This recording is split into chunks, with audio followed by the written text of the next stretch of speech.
Hello everyone, welcome back to my YouTube channel, and in today's video I'm doing a Q&A about my post-uni experience. I feel like I've done vlogs obviously documenting my life since graduating university, but I haven't done a sit down. Let's talk about the realities of having to move back home after university, that weird stage in your life where you're kind of like stuck in this in-between, how I deal with it, how I feel, answering questions about my relationship because we were doing like medium distance, and then I came back home and now we're back together again. How has that transition been? I'm also going to be talking about friendships and stuff, whether your uni friends are actually like your life friends, because obviously it definitely feels like that during the uni experience. And all of these experiences, I don't know how many times I can say the word experience, is literally just based on my own truth. Obviously everyone's journey is going to be so different coming back from university, but I feel like my experience is kind of like general. I feel like I can come and talk to you guys from a pretty good place. I'm going to do a little get ready with me at the same time. Let's get talking. So I put on a little Q&A thing on my Instagram story. Follow me at XOXO Jaylan if you guys do want to ask any questions in the future, or even DM me. I like to reply to any DMs I get. So yeah, these are your guys' questions that I obviously will elaborate on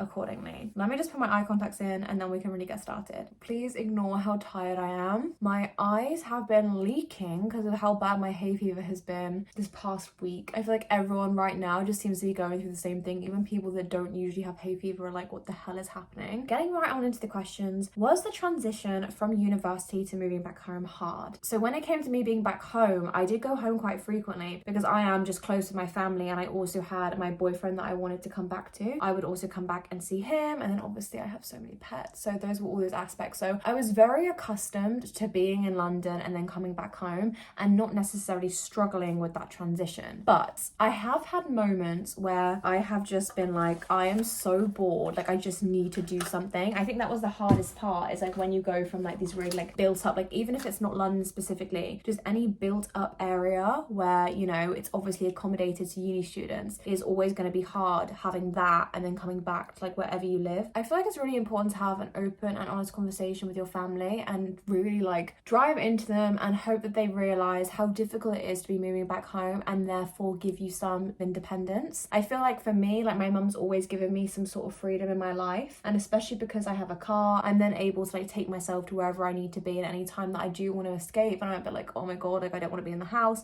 I do have the freedom to leave. The transition was nice at first because it very much felt like I was having some sort of getaway. You know when like uni just starts to drain you and it's like, I just kind of want to go home for a bit, if anyone feels that way, then that's kind of how I felt. Like I would come home as an escapism from uni if any time like it felt overwhelming. So when I first came home, it was just like I was living in this bubble of like nothing mattered. I had no uni stress. I was back in like the countryside, and it just felt like a little remote break, and it honestly felt like that for quite a while. It was probably like a month or 2 months in where I started to then have a bit of like an existential crisis, and I was like, oh no, this isn't just me, you know, going home for Christmas or something, like this is actually my life now. And the reason why like I actually started to get a bit like, oh my god, what is going on, isn't because of like my family or anything. It was just the fact that I was like, oh shit, like I can't just, you know, think that I'm at home for a break. Like this is my life. What am I going to do next? What's my plan? The hardest part for me wasn't moving back home. It was dealing with the fact that I had no plan and no schedule that I had to stick to, that we all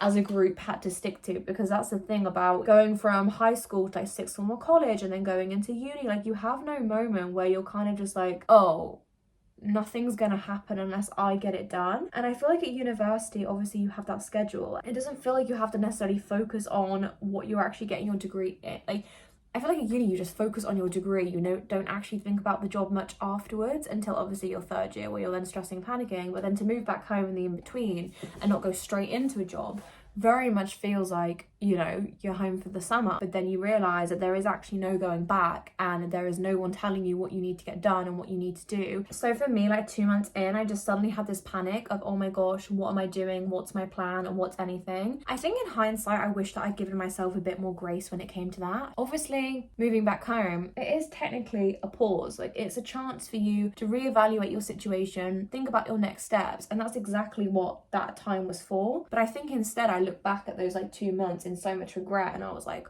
oh my gosh, I have wasted time. But it's not a waste of time if you're just having a break. People don't really realize how important it is to actually just sit down and just live. I think that's why some people enjoyed COVID. Obviously not all the horrible, horrific aspects of it, but I think some people just enjoyed the slow pace of life where it felt like you could just pause and you could almost just like enjoy nothingness without the pressure of having to do something, because you knew everyone else was in the same position as you. But the issue is obviously it's harder than take pause now, because you now know that whilst you're having a break or like watching Netflix and just chilling, that someone actively is out there, like, you know, trying to save the world, doing some sort of massive science experiment, traveling. Like, people are doing things all of the time. Like, even as I'm sat here talking to you, like someone else is changing the world right now or living out their wildest dreams. And you just have those moments where you're like, I'm so lazy. Why am I not doing more? Why am I not trying hard enough? Especially for me, because I want to do acting. And I'm sure like even people with like any degree feel this way. It's like, I did that university degree and I'm doing nothing with it. Like, that was a waste of my time. And then you look back on those 3 years or 4 years and you then think, why did I even do that? Like, what was the point? Like, I just had a uni experience, but did I even need the degree? Everything is just like boom, boom, boom, boom, boom, boom, boom. But I just really feel like if you tell yourself when you move back home, if you do want to have a break, that is, if you tell yourself, okay, when I move back home, I'm going to have a break until December, or I'm going to have a break until October. I feel like if you tell yourself and allocate a given amount of time to adjust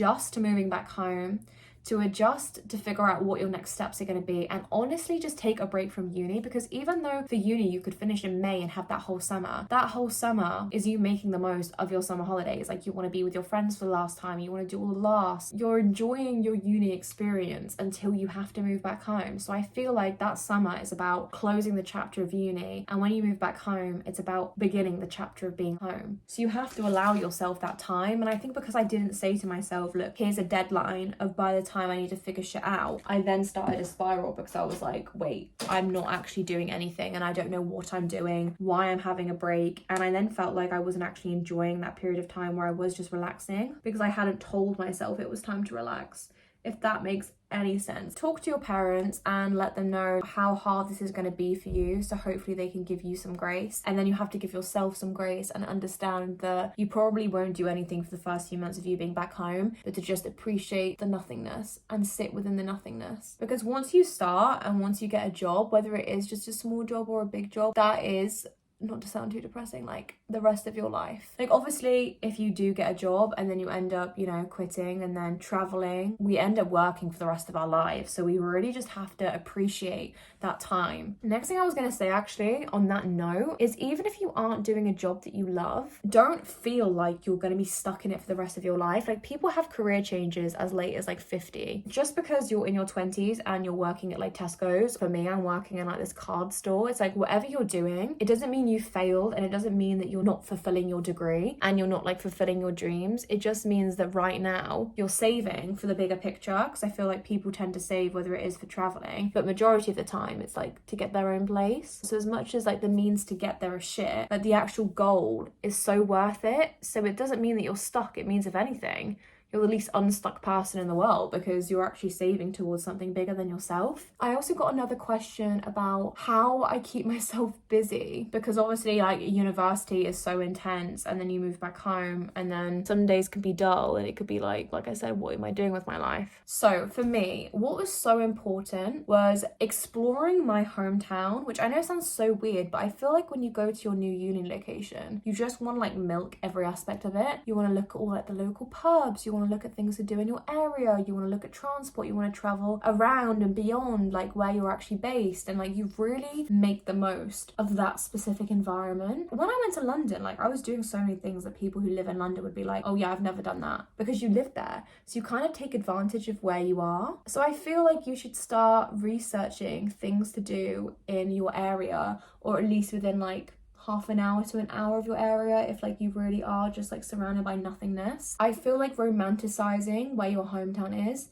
again, makes such a difference to your like mental well-being. So for me, my boyfriend and I have been like making the most of our local area and like ticking things off and doing like touristy things. I watch like a lot of TikToks of Americans coming to my area and then seeing the things that they would do and then copying their itinerary, because obviously this is their once-in-a-lifetime trip, so I want to act like it's also my once-in-a-lifetime trip. And it's made me fall in love with this area so much more and realize like how much I've taken it for granted. There are things to do everywhere. Even if it is just like a really long walk, like walk somewhere and see around and like keep yourself busy in that sense. You can romanticize it and not feel weird or alone if you've got AirPods in, because if you've got AirPods in, then no one gives a damn about you. Or even just like reading a book in a park, because I remember when I was in London, I would always just love to read a book in a park, and it's like, I can do that here. Like, why am I romanticizing it just because it's London? Like, I can do that here. Live with the intention of knowing you won't be here forever, and that makes you want to make the most of it. Because I feel like anytime we have a temporary timestamp put on something, we then really milk it. Like for me, obviously being in London for 3 years, I milked those 3 years because I knew I was going to move back home after those 3. So do the same with your hometown. And that is how I've kept myself busy. I've given myself something to do like once every 10 days because it's aligned with Jacob's schedule. Okay, next thing, just because I already mentioned Jacob, how is my relationship doing since moving back home? So obviously, when I first moved back home, we were delighted. We were like, oh my God, I can't believe we've been reunited. It's been actually it's not even 3 years, it's been 4 years because he went to uni before me and I took a year off. We were so happy to be back together, and we were like in this little bubble of like, oh my God, like this is so exciting. And we really just loved doing the really simple things, cuddling of an evening, watching like stuff on the TV, starting our new series together. But then I started to feel like I was in a bit of a rut, because I was like, you know, I love this. I love that we like watch Modern Family of an evening and like we get Chinese food, and you know, those things are cute and all. But now it's starting to be a pattern. So as much as like when I would be in London and I come home for the weekend, I would kill for those sorts of weekends. Now I was like, wait, I've moved back home. This is my life now. Like, I don't want to just do this every single time I'm with you. Obviously we would talk about our days and stuff, but I was like, I feel like it's you talking to me about your day, me talking to you about my day, but we're not actually having like a day together. Like, we're not actually experiencing stuff together because we're just happy to be in each other's company. We're forgetting to like do stuff together. I don't know if that makes any sense. So Jacob and I then decided that we should start doing stuff that's around us and look at leaflets. We were literally picking up leaflets of things that were going on in this area, and we went through the entire thing and like circled things that we'd want to do, and even things that aren't in this area, like just little things. Like I wanted to watch Sinners in the cinema, and I was like, let's just do it. Also for me, I was still making sure that I was going to London so I could like see all my friends and stuff and maintain my relationship with them. So I felt like I was getting my fix of doing stuff because I was going to London. But again, we weren't doing stuff together. So yeah, we have started doing a day every 10 days because it works with Jacob's schedule, like when his rest days are and stuff. And guys, oh my God, it's literally been life-changing. We have enjoyed it so much because we're experiencing so many things that we never would have thought of before. We literally went kayaking a couple weeks ago down this river. We were like, isn't it so weird how we're the only people on earth right now on this specific river at this specific time? It was just so cute and it was so fun, and we saw ducks and birds. And also we're gonna go to Wales in August with his family, but I was like, shall we just go camping for 2 days before? So we're gonna go down 2 days before like everyone else is in Wales and just do like wild camping and like wild swimming and stuff. And he's even got like his wild swimming book. Mum just made me a cup of tea. That is something I absolutely love about being back home. Okay, because I've just spoken about the fact that my relationship is now, we're together full time, but my friendships are now flipped. So I thought this would be a smooth transition into the friendship segment. So I had a couple questions about like, are your uni friends your real friends? Is it harder to maintain friendships when you move back home? And I completely understand why this is like the question that I think I got that question like 4 times, which is like a lot for me because I don't have that many people asking questions.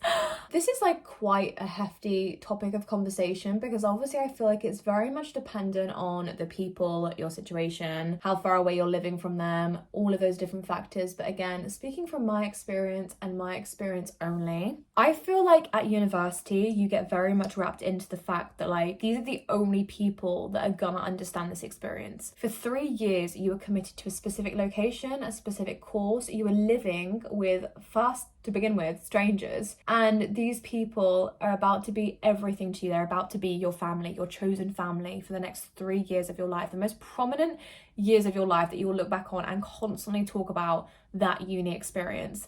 They carry a huge amount of depth and value to who you are as a person, your personal growth, and they literally take up like the majority of your core memories, like the ones that you look back on when you're old and grey. Yeah, uni friends are as important as people claim them to be. Like I feel like on social media, if you haven't been to uni and everyone's like, your uni friends are this, your uni friends are that, like yeah, it feels so much more intimate in levels like you just cannot comprehend until you're in it. Like they see you through everything. feel like in high school, like people see what you want to show because obviously you go into such a public space, but uni is beyond the school. There's more that happens at uni beyond university than uni itself, if that makes any sense. But the difference is that I feel because of that, it can be very easy to be blindsided when they have hurt you. Because I feel like at high school, like the bitchiness and toxicness and the beefing and stuff feels almost inevitable because you're surrounded by like a bunch of hormonal teenagers, and you know, love and relationships, other factors involved, and jealousy, etc, etc.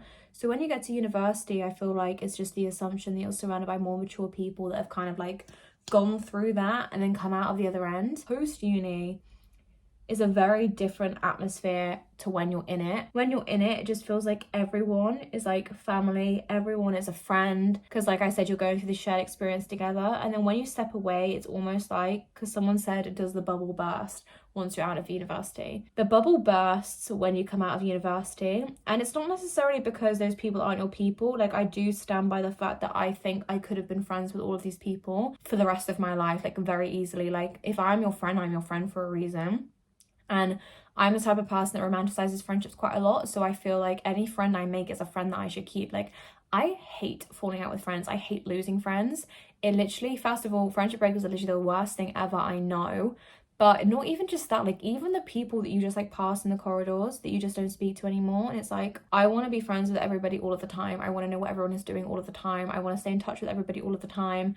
And that's why, like, even for some of my parties growing up, I would just invite like anybody and everybody, because it was just like, if I cross paths with you and I like you, like I want you in my life. So I found that really hard when I moved back home, and there were specific people that weren't really making the effort anymore. They either stopped messaging in the group chats, they stopped messaging privately and personally, and I would just take it as a reason of like, they're adjusting too. Everyone's moving back home, and obviously it's so hard to maintain friendships, especially when this is new territory for people who are maintaining something long distance. Because for me, I feel like I became quite accustomed to it with Jacob, but even still, like, I found it quite hard and overwhelming to reply to messages sometimes, especially because like with your friendships that then become long distance, it's not just a conversation anymore, it's like the conversation of conversations. Like, it's huge catch-ups. It's like, oh, what have you been doing for like the last 3 weeks sort of thing. Obviously you can try and do daily updates, but then that person is also busy, because it's like, if I message one of my friends and like give them huge updates every single day, they've got to receive huge updates from me, and then all the other people that they're either doing long distance with now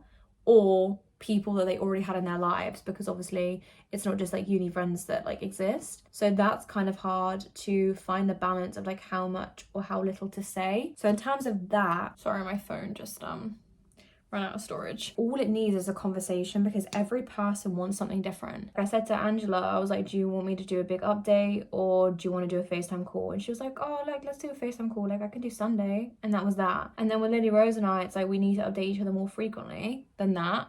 So it's like, okay, well, shall we just do like a day a week? Or another friend would be like, okay, like, I don't care if you don't speak to me this whole month. Like, I know I'm going to see you at the end of it. And with my friend Hannah, like, she's actually like my home friend. It was the same thing. Like, we wouldn't speak to each other for like ages. And then we would just have a catch up whenever we were home at the same time.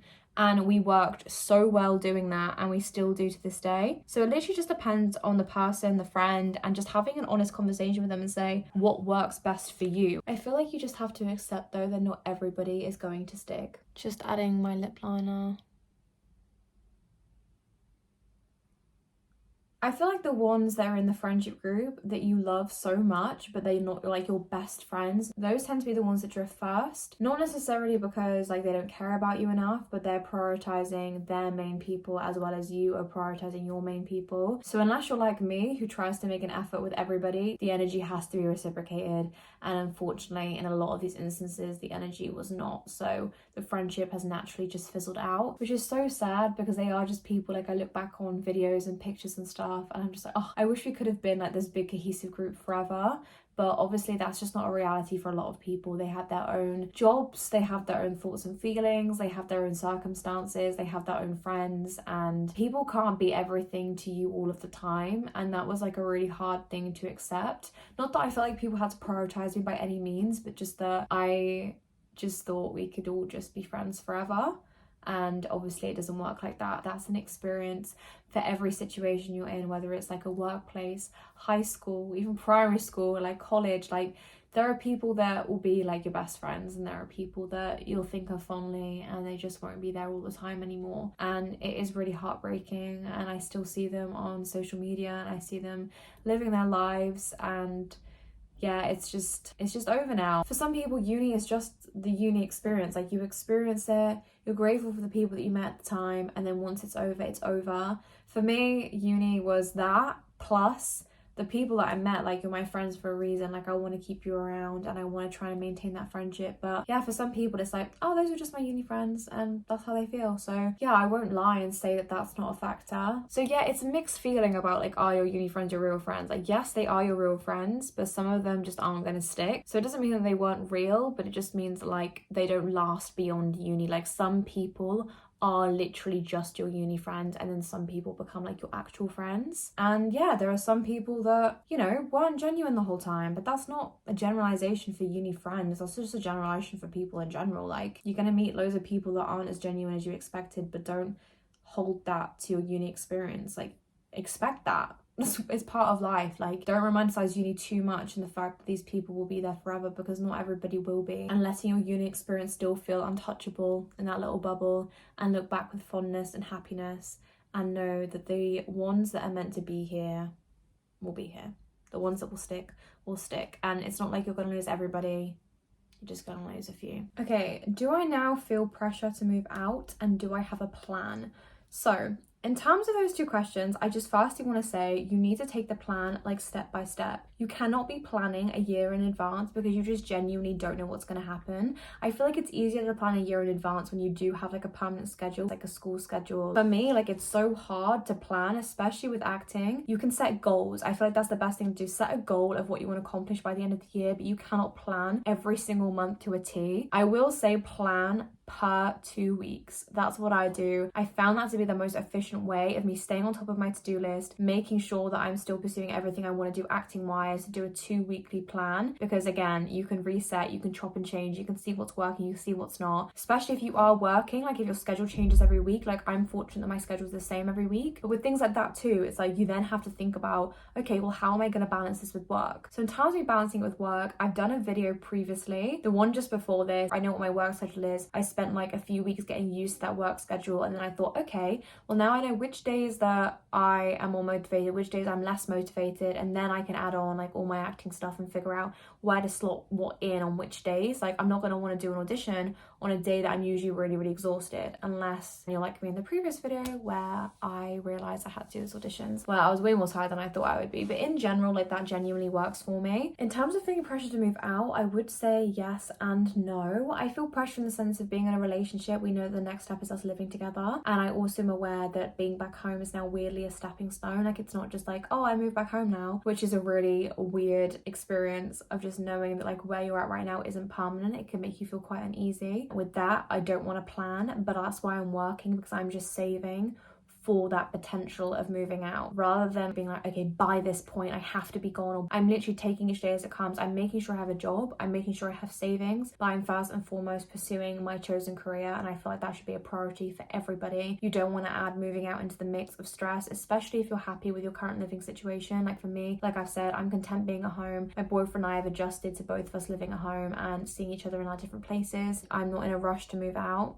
but I'm definitely saving for it, because I know that I want to move out eventually. I feel like the moment you put a timer on it and the moment you add a date to it, that's when the pressure begins. So for now, I'm happy to just be focusing on acting, knowing I am saving for a future of like flat to rent or a house to buy. So yeah, that brings us to the end of today's video. I hope you guys have all enjoyed listening to me yap for a bit, and let me know if you have any further questions in the comments below. Thank you guys so much for watching, and I will see you all in the next video.